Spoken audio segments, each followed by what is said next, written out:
loolu doxal rek monsieur le ministre mu ngi tout à fait bon Siré da ko bàyyi léegi bisimilah ma. bàyyi na ko Siré. non xam bàyyi na boobu te boobu la. non en fait effectivement dinaa ñëw ci question yi ah.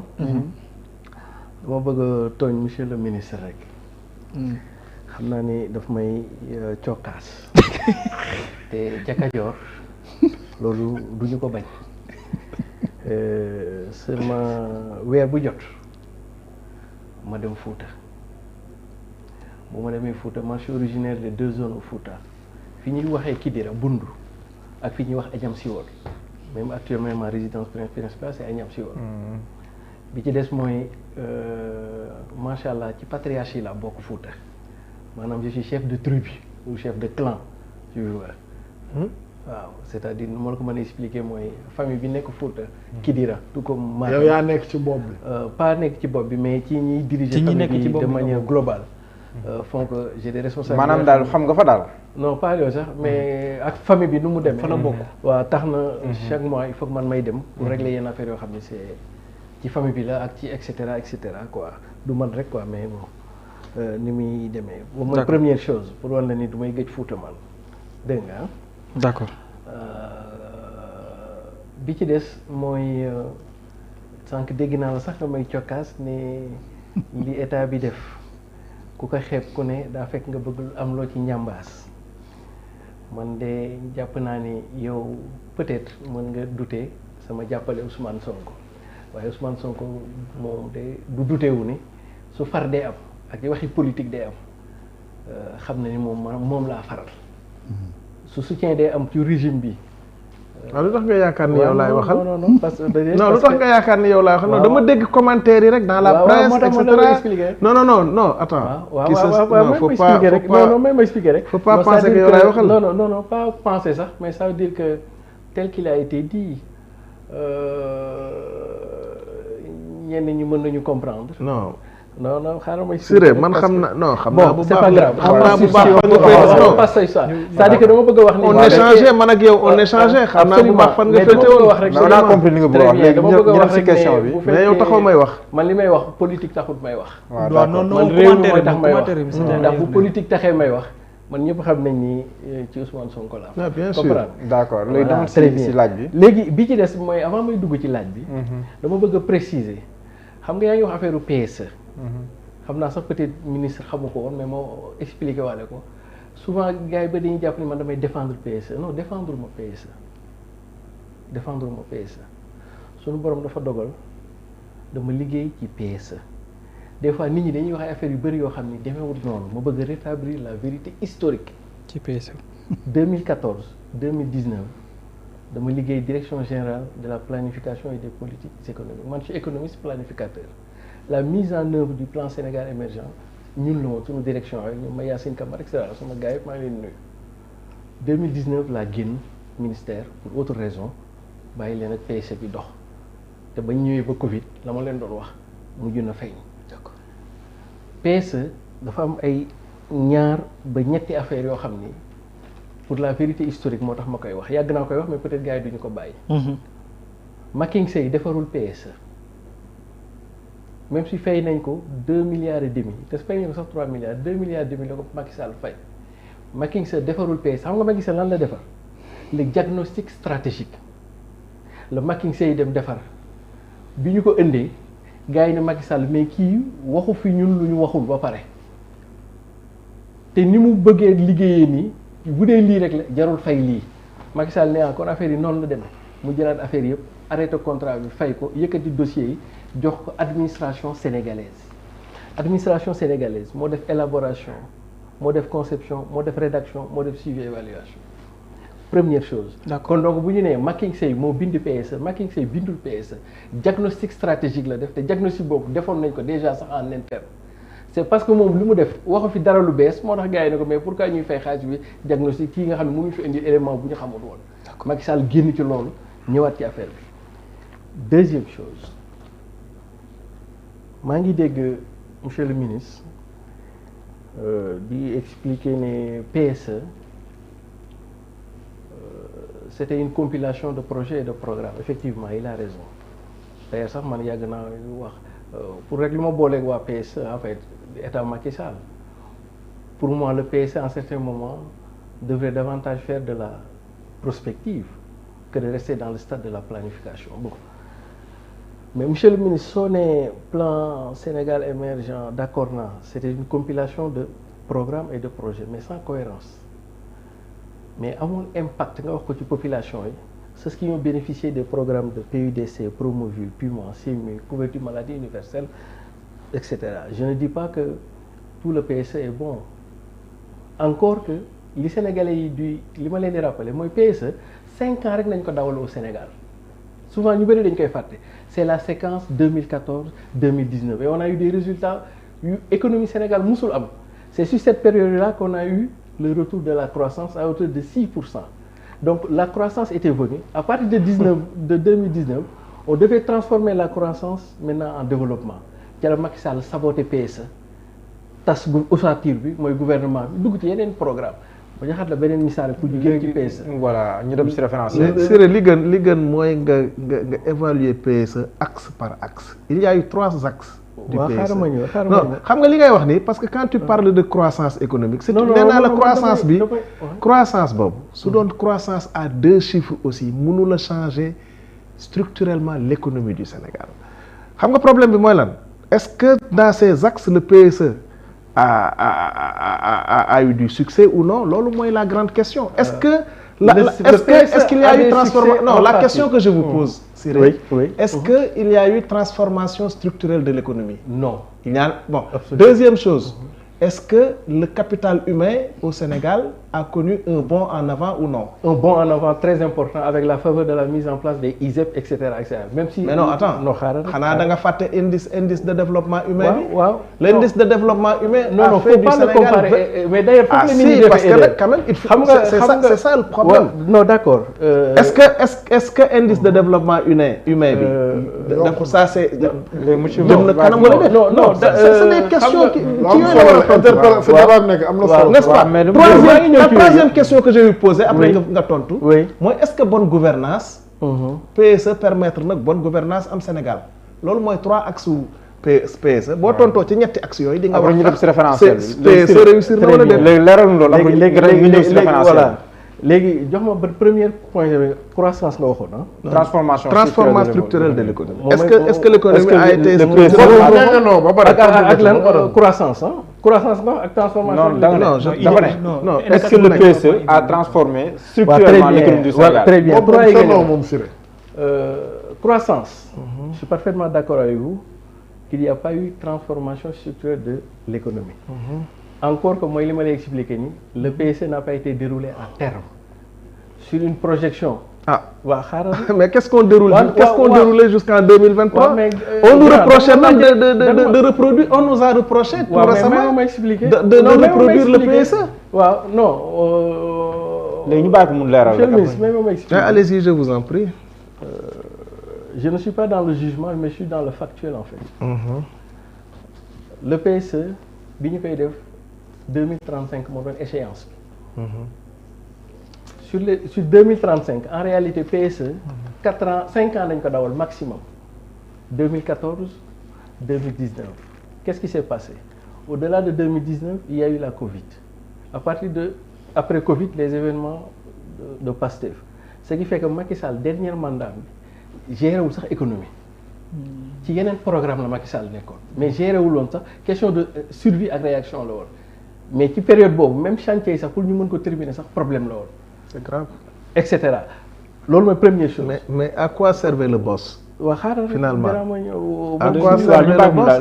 Non, deuxième mooy le capital. Parce que bu fekkente ni entre 2019 et 2023 il y avait le boss qui était logé à la présidence. Il y avait xaaral ma expliquer le boss suivi. Oui. Évaluation PSE. Mais oui chargé wu woon. Oui. Kon liggéeyatul woon. xaaral ma expliquer le ministère de l'économie et des finances. moo doon def la mise en œuvre.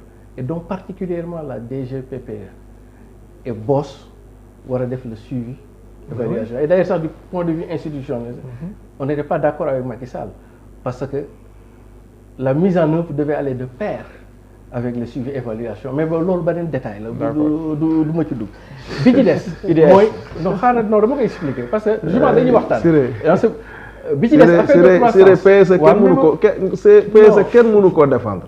non man défendre ils ont lamentablement échoué. non léegi Macky Sall a économiquement politiquement lamentablement échoué. non ñu déglu Siré d'ailleurs ñu déglu Siré pour ñu mën a comprendre je ne défends pas le PSE su ma doon défendre le PSE 2019 du ma jógee ministère de l'économie et des finances. C'est parce que j'ai un désaccord profond sur le PSE que j'ai quitté le ministère de l'économie. Pour me défendre mon PSE. Mais dama lay expliquer loo xam ne man j'ai été acteur du débat. ma lay expliquer pour au-delà de yow pour sénégalais yi xam. Croissance. Ouais.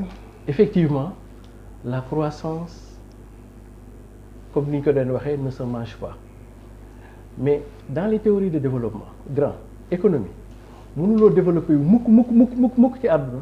Tant qu'amul d'abord le premier pas, ce qu'on appelle le retour de la croissance.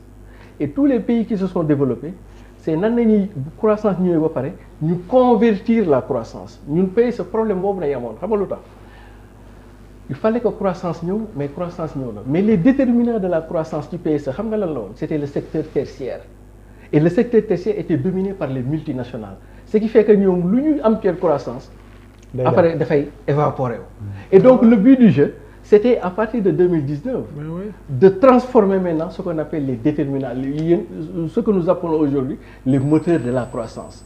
Et le but du jeu, c'était de shifter des moteurs de croissance de l'économie au service à la personne numérique et technologique pour revenir à ce qu'on appelle l'agriculture, etc. Finalement, on ne l'a pas eu fait, on a eu pas mal de contraintes, etc. Et j'en viens à l'Ikalek. Voilà pourquoi le monsieur là... Voilà pourquoi Macky Sall... Voilà pourquoi il doit présenter des excuses au peuple sénégalais. Non, au niveau de la bonne gouvernance, ça a été une catastrophe. D'accord. Les référentiels. Voilà, etc. Donc, référentiel. Donc, janvier au référentiel. Mais référentiel, pour moi, je vais remarque. dama ci am ñaari question préjudicielle après ñu dem ci question de fond yi la première question préjudicielle di sant di gërëm président de la République boo ko fàttalikoo sunu banc public bële passé bi document bi génne ba ma ne leen j'ai un problème avec ce document bi ñu waxtaanee ba pare ne woon naa ñaanoon naa président ba nga wax ma bii may sa caméra waaw mu ni président maa ngi lay ñaan document bi qu'on le considère comme le document martyr comme le plan brouillon comme le draft zéro. Le draft zéro pour ñu mën ko wàccee améliorer ko parce qu'il y a énormément de choses à améliorer ba waa ji toogoon fii bu Pastef di ma wax ni non c'est un document qui a eu fuité et que c'est pas le document final etc. Donc je me réjouis connaissant sénégalais yi ak la démarche du président d'accepter parce que c'est un document où même si fondamentalement il est bon mais on mën nañ ko améliorer encore sur beaucoup de choses te dinaa ci ñëw ci point d'amélioration et donc je me réjouis personnellement que le président am hauteur am élévation bañ a forcer sénégalais yi ce document là mais mu considère Siré da nga defe ni kon wax jooju moo tax document boobu ñu changé ko. waaw mais parce que damaa jàpp ni. ah déet yow tamit nag mais non attends non faut arrêter toi aussi. non attends on ne peut pas avoir réfléchi sur non on ne peut pas avoir réfléchi sur pendant 10 ans. mais ma expliquer leen rek. non attends sa wax jooju mënul tax. non ñu bàyyi ko mu wax rek ñu nangu ko li mu wax rek aussi. non c'est que il y a des choses graves yoo xam ne bu ko nit waxee da nga koy arrêter nag. non mais il avait alerté donc mën nañu ko nangu. quand il dit que ne waxam jooju mi ngi gërëm président parce que keroog banc public dafa wax kon entre temps on a eu le temps de changer le document. non on n'a pas dit changer le document non mais loolu je pense que c'était un document qui avait fuité. non monsieur le ministre balaa ngay fel gémmiñu walis da ngay xam lu muy sàmm. yaa ngi def ay amalgame ak ay confusion. moi je n'ai pas dit que li ma wax moo tax ñu changer document yi moi je parle d'approche méthodologique. dama ni le document tel qu'il est il faut bien avoir une base de travail quand même mais le document tel qu'il est. mais considère que celui qui a été présenté lundi mooy le bon document. waaw mais ma expliquer et que c'est un document provisoire. Voilà. Ce n'est même pas un document. Dans les approches, pas un document. Attends, dans les approches initiales, ce n'était pas parti pour être un document provisoire. Ah, si. Il était parti pour être un document. Xam nga lu tax xam nga loolu la wax. Non, c'est que ngay juum xam nga lu tax ngay juum. Moom suñu approche la comprendrewul. Non. boo xoolee président Bassirou Diomaye Faye bi ñu ko falee la mu njëkk a def moom mooy convoquer les assises de la justice. Et dans ces assises de la justice mais bi ñu paree ba jox ko. est-ce que waxul ne xam nga ko comme man dama jàppoon ni le sujet important mooy la heure bu parole bi ñëwee dama leen koy delloo ñëw ñu wax boobu waaw je pense que li may wax ak li muy wax daanaka benn la. waaw d'accord mais daf maa dégluwul. ou bien mu nekk dans des logiques défensives quoi. non pas défensive parce que dama dégg ay wax yoo xam ne non absolument il fallait que ma xam nga su fekkoon dañuy njëkk a wax ni on va sortir le référentiel pour répondre à ta question on va sortir le référentiel le 17. Mais on n'a pas dit on va sortir le référentiel provisoire dañ ni le référentiel. Et donc ça veut dire que le document qui s'impose. Et d'ailleurs c'est parce qu'on était dans la logique de donner le document qui s'impose. ñu woote l'accord diplomatique etc. Je me demande en tant que profane si un document est censé être provisoire pourquoi organiser ci tout cet état et n'étant que c'est pas le gouvernement de définitif. beneen remarque loolu c'est pas important. mais beneen remarque waaw même expliquer rek loolu c'est pas important. parce que Elimane Kane d'ailleurs rappelé na ko man damay saluer parce que président bu ko nekkoon jour boobu mu ñëw ni yéen ñëpp déglu naa seen observation waaye defuma loolu lii mooy plan bi et je vous l'impose. te am na sañ-sañ bi mais man li may saluer mooy le fait que mu d'accord nangu ne donc document bi danañ ko wàcceewaat ci gars yi. Parce que approche bi ñu ko defee c'est ce qu'on appelle l'approche expert dugg ci cabinet et cetera et que dina wàcc ci secteur man foofu lay. Deuxième question préjudicielle le ministre jox nañu ci réponse tey parce que man je me demandais Victor Ndiaye performance groupe lan mooy lien avec plan bi. Est-ce que daf ko def de manière gratuite ou bien daf ko def dañ ko fay. dañ ko fay. Très bien le ministre vient de nous dire dañ ko fay dafa amoon ay gars yu doon expliquer ma déggoon rumeur ne c'était un peu bénévole. léegi première hypothèse waaw xaaral ma wax. non cabinet boo utiliser ka xanaa di nga ko fay. waaw très bien maintenant léegi. mais attends waaw xaaral où se trouve le problème. waaw d'accord su fekkee da ngay utiliser cabinet nga war ko fay ci les deniers publics. Est-ce que gënul woon aussi ñu def appel à candidature parce que moi j'étais intéressé pour ça est-ce que comprendre nga parce que am na ñu ma ci yàgg a waxtaan. Sénégal du Pierre rek moo fi nekk comme cabinet buy def stratégie et politique publique y en a des cabinets maître Pape Demba Thiam day def loolu lay def et cetera su fekkoon moo tax ma doon caler hypothèse première hypothèse su fekkoon ne dañu ni appel bon Sénégalais yi réfléchir leen. ñu créer benn pool woo gars yi ñu ñëw liggéey mais dès lors que comme ministre wax na ko dañuy fay te yii nii au bas mot c'est le milliard et teg genre stratégie cabinet yi koy def le prix du moyen du marché c'est de milliards teg est-ce que tey war nañu mën a engager xaalisu Sénégal lu toll ci loolu. te defuñu appel à candidature pour que yeneen cabinet yu intéressé non il dit non franchement je suis désolé. je suis obligé de lui dire une chose. li muy wax naan 1 000 moom xamul ñaata la ñu fay déjà il ne sait pas. Non, je dis le prix du marché. Quand un cabinet est utilisé peut-être pour concocter, pour élaborer un plan, il peut bien réclamer ça. Mais lan laa la wax ci Victor Ndiaye dama la wax ne moom moo defar plan bi mais waxuma la ni moo defar plan bi Victor Ndiaye nee naa la dañu ko dafa ñëw bokk si ci équipe bi pour non seulement la mise en forme du projet. Du référentiel et la présentation. Mais su fekkoon ni xëy na mu nga wax xalaatal. xam nga il peut xam nga wax ni mën na nekk dëgg. non ndegam xamoo luñ koy fay rek. le problème non man sax jéem ma xam lu ñu ko fayee. parce que loolu affaire privé la. quand tu as avancé un chiffre ici. waaw mais dama la wax ni. da nga wax ni au moins sur le marché. Les cabinets qui font de la stratégie grand man depuis. mais Victor deful stratégie. non même expliquer man je ne parle pas de contenu moi je suis dans la démarche c'est-à-dire que yow da nga may xaar ci contenu man démarche la mais dama bëgg a wax ni quoi qu'il en soit c'est l'État du Sénégal moo koy fay. est-ce que. mais est-ce que dafa am loi bu wax lu mel ni buy am forcément dafa war a am. appel à mais dépense publique c'est-à-dire que dafa am benn montant boo xam ni boo ko waree dépenser ci argent public. dafa war a def appel d'offre. waaw mais encore ko xam nga montant bi. voilà mais ak lu mënti demee mais montant yi ñuy def nii seuil des marchés publics. ak ku xam cabinet yi li ñuy defee kii McKinsey xam nga ñaan nañ ko fayoon te diagnostic stratégie rek la def. 2 millions 600. te boobu on était en 2 milliards 2 milliards 600 te boobu on était en 2011 2012 nañ ko fayoon loolu. mën na loolu appel à candidature loolu. donc doon appel à candidature Macky Sall moom moo demoon mais à l'ère du. de Diomaye.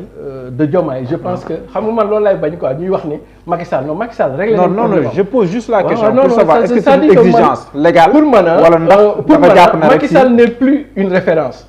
non parce que sénégalais non moom lay expliqué. non xam nga le PSE bi ñuy poser question aussi dañ koo jël le référentiel dañ koo jël en référence. mais Siré lii mënoo ko def appel à candidat man dinaa ci ñëw li tax ma jàpp ne mënoo ko def léegi Siré dana waaw léegi ñu may Siré mu dem sax léegi pour man li ma jàppoon en terme de démarche. comme am na ay cabinet sénégalais yu nekk fii.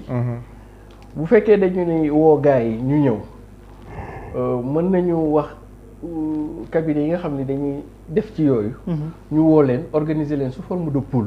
waaw ñu def un don de soi loolu ñu bari ñu ma xam ci fii ñi loolu duñu ko bañ. wala boog su fekkee dañuy defatuñ don de soi dañuy dem def appel à candidature dañuy dem jëli kii pour fay. c'est-à-dire notion fay bu xasee ba am rek nañ ko def appel à candidature ku bëgg a postuler. parce que. ci fond bi. waaw léegi maa ngi ñëw ci fond bi c'est-à-dire que pour l'essentiel pour l'essentiel le document il est bon mais il reste à parfaire. sur 2 jusqu'à 3 points. si mu yem. très bien mais pour l'essentiel. mën nañ ci sukkandiku pour dem. mais il faut que ñu amender ko boobu laa doon expliquer. 3 points yi. 3 points bi ci des c'est au niveau du paradigme c'est-à-dire que le document tel qu'il a été fait le paradigme sur lequel le document a été fait mooy paradigme bi ñu defee woon PSE te pour man loolu dañ ko war a compléter. Première chose paradigme bi ci des c'est par rapport au modèle économique voire même le modèle économique bi document bi di refléter. Le modèle économique qui est ici un modèle de substitution aux importations dinaa ci ñëw bi ci des c'est tout le contenu qu'on a donné à ce qu'on appelle l'état stratège qui est fort problématique ma ñëw ci par benn. pour man yooyu mooy profondeur bi yi ci des nag moom ay éléments yoo xam ne naa ci ñëw d'abord par rapport ak paradigme bi. waaw ce qui a été l'une des faiblesses du plan Sénégal émergent xam nga lan la woon. déedéet. mooy c'était un plan qui est orienté sur la croissance sur l'économisme sur l'économie. PSE bi ñu ko njëkkee def. c'était une affaire économie rek la doon wax. il a fallu que ñu critiquer ko en interne pour ñu dugal ci le volet social ci le CMU ñëw et cetera mais diggante bi lan moo fi changé ci diggante bi li indi Ousmane Sonko au pouvoir ce n'est pas une question économique en soi xam nga lu tax. parce que jamono ajustement structurel 92 93 et cetera méttiwaayu économie dëkk. jamono yooyu moo gënoon a metti fuuf que jamono yi ñu nekk nii te li fi xewoon fii xewul woon ca jamono yooyu xam nga lan moo indi Ousmane Sonko au pouvoir ak le nouveau régime c'est une révolution culturelle c'est une révolution des mindsets plus que une révolution économique or il m'a semblé yéen yaa ko doon expliquer paradigme bi des ci plan bi tel ni ñu ko bindee mooy à l'état actuel sunu réew benn Sénégal nañ mais ñaari peuple nañ le peuple qui est avec Ousmane Sonko et le régime et le peuple qui est contre Ousmane Sonko et le régime li tax paradigme beneen bële ñu war ko dugal au niveau de la culture c'est que tant que réglé wuñu notre modèle de vivre ensemble tant que réglé wuñu par quelque moyen que ce soit sunu unité nationale plan boo mënti am fii ba ren bu fekkee ñii dañuy gas ñii di suul coow li mooy bëri rek mais kàmb du mën a am. mais léegi yow loolu xaaral ma ñëw rek non dama lay paas léegi yow loolu proposé foofu. waaw xaaral rek ma ñëw rek c'est-à-dire que plan bi c'est bien dans ses articulations économiques mais actuellement Sénégal question fondamentalement bi ñu am avant économie bi mooy question de modèle de vivre ensemble. capital humain. non pas capital humain sax muy. léegi yow looy proposé foofu Siré. waaw très bien moo tax voilà léegi li may proposé mooy ñu jéem a xool. par exemple yow li nga wax nii boo ko doon rectifier yow loo fay def. waaw su ma doon. li nga wax nii soo ko doon rectifier yow non du ma ko rectifier mais en fait damay améliorer damay. soo ko doon améliorer loo fay def yow. c'est-à-dire que bu ñu génnee ci phase yi ñu nekk yëpp ay élections affaire yu demee noonu. il va falloir que ñi yor nguur gi. ñu am hauteur ak altitude. ñu jéem a pacifier relation ak ñett corps ou force vive yi. benn bi mooy la presse privée. la presse nationale privée pour l'essentiel. entretient des rapports conflictuels avec le régime en place. Qui tooñ xaaral mooy expliquer. ki tooñul xaw ma kan la. mais xam naa ne ci conflictualité diffuse bi ñu nekk. première chose. deuxième chose avec les travailleurs et quand je dis les travailleurs je dis les syndicalistes.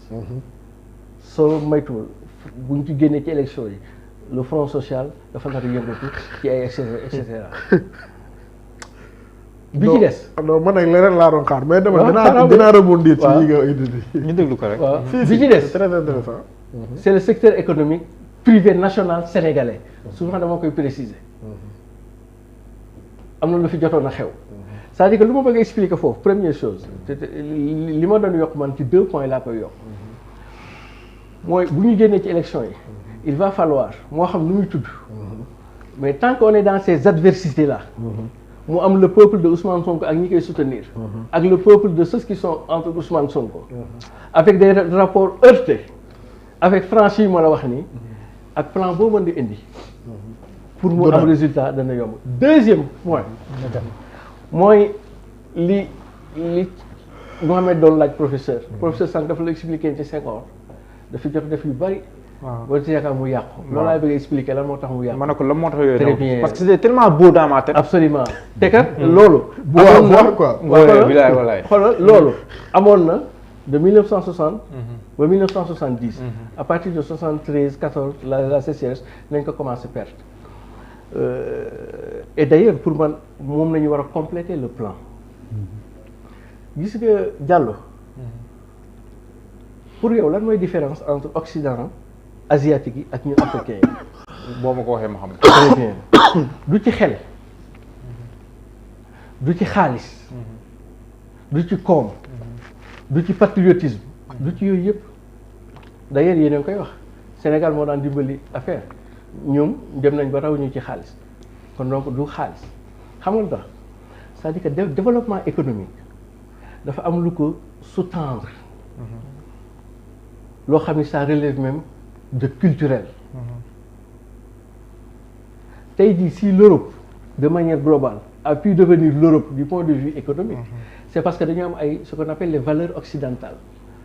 soit mën nga ko fekk ci la morale chrétienne mën nga ko fekk ci la mentalité juive. mën nga ko fekk ci l'éthique protestante. asiatique yi soo gisee ñu développer à ce niveau-là c'est parce que la question du bien dañ ko lënk ak beneen affaire bu gën a fort bien c'est ce qu'on appelle les Asian values les philosophies et les valeurs maoïsme hindouisme taoïsme l'ego quoi chez les asiatiques c'est l'ego. non pas l'ego sax. man nag je dirais l'ego. c'est-à-dire que dañuy am benn système de représentation morale. philosophie la quoi. waaw philosophie de valeur la yoo xam ne. mooy kenn waruñu raw bi rek. waaw très bien xam nga boo demee Amérique léegi. à côté des sciences ils ont développé ce qu'on appelle. xam nga un concept qui s'appelle le critical thinking. xam nga professeur xam nga li tax ma ne ko ego benn parenthèse boo xoolee les asiatiques développement question d'honneur lañ ko defoon. absolument benn revanche. absolument maanaam xam ci nga àdduna bi. très bien xam nga valeurs yooyu yi ma cité noonu. dafay redéfinir ce rapport d'abord à soi. d'accord. qu'est-ce qui a fait que les autres mën a dem à un certain niveau ñun mënuñu dem ñoom ñu am plan ñu am plan ñun ñu am sax ressources yoo xam ne ñoom amuñu ko. c'est que fi ñu adossé développement bi la. D'accord. Ça veut dire que ñun on est toujours dans les logiques de bien public bien privé. waaw ñoom romb nañu foofu ils sont dans le bien commun. ils à travers les valeurs yooyu. soit mën na nekk ay religion wala mën na nekk leneen. dafay tax ñoom ñu définir. d'accord seen valeur d'abord à soi à soi-même. les valeurs aux autres. et les valeurs. merci beaucoup Siré. à nous. et d'ailleurs tey jii lu bari loo xam ne ay xeet duñu ko permettre loolu je vous donne un exemple. waaw ñu daanee foofu su fekkee les pays scandinaves ngay jël. gars yi ni ñu amee égard par rapport au deniers c'est vrai wala au bien public. Au bien public. nekk ni ñoom dañu gën a yar de nekk ni dañu gën a kii de. c'est parce que dañ ko adossé ci ay valeurs. et pour moi nag le plan.